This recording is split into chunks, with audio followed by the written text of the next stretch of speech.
with that, I want to bring up one of those business leaders who's here to join us today, one of Minnesota's most well-known restaurateurs, Andrew ZIMMERN. Andrew?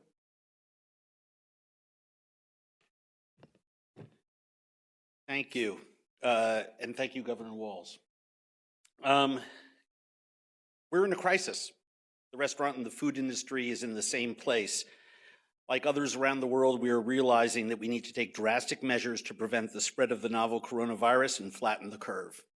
Those measures will mean a greater percentage of people will survive this viral pandemic. Reducing gathering spots will help with containment, and hopefully real plans and real leadership, like the ones taken by our governor, civic leaders, will also restore confidence in our markets and institutions and ultimately get us back on our feet sooner. We cannot pretend that this real world crisis is not happening. Restaurants and bars are closing all around the country, some by mandate, some by choice. Service industry workers are losing their jobs. Small business owners are facing bankruptcy. Paid leave is being taken seriously in our industry for the first time. And in a state, like all the others, with food security issues, closings of restaurants and schools means a loss of access and meals for many Minnesotans. And still, these closures are the right thing to do in the interest of the public health. The hard choices now speeds resolution further downstream.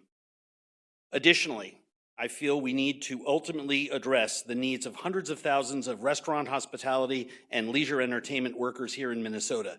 Traditionally, these industries employ the largest percentages of single parents, returning citizens, transient workers, and immigrants, especially new immigrants. Young people most often find their first job in the hospitality industry. Paid leave, health insurance, and saving plans have been historically lacking in our industry.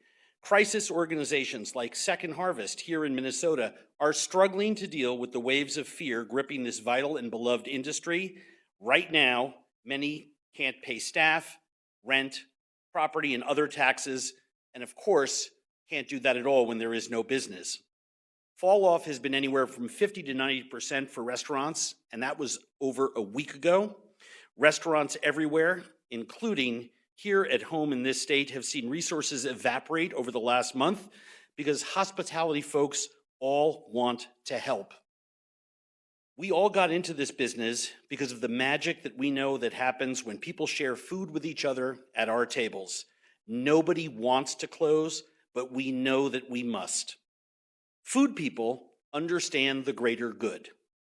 We were first responders to 9/11, Katrina, and every disaster since. We always have been. So every restaurateur, chef, server wants to be the last one out the door.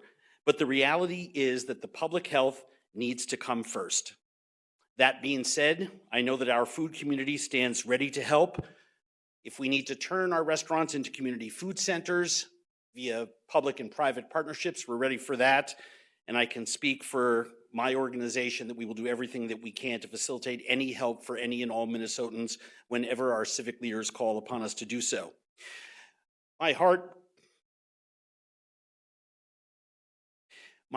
breaks as I read letter after letter from chefs and restaurateurs across our state and country expressing the same ideas. We do need everyone to help. We need government bailouts of our industry, beginning with eviction protection, rent and tax alleviation, assistance for those without paid leave or health insurance. Help with loans for businesses and individuals should be on the table precisely because these restaurants employ so many, but also because they are small, consumer-facing businesses without cash reserves. We need to make sure that when this pandemic is finally over, and it will be over, that we have restaurants that can reopen. The harsh reality is that most won't. The food world is the vital cultural fabric holding us all together.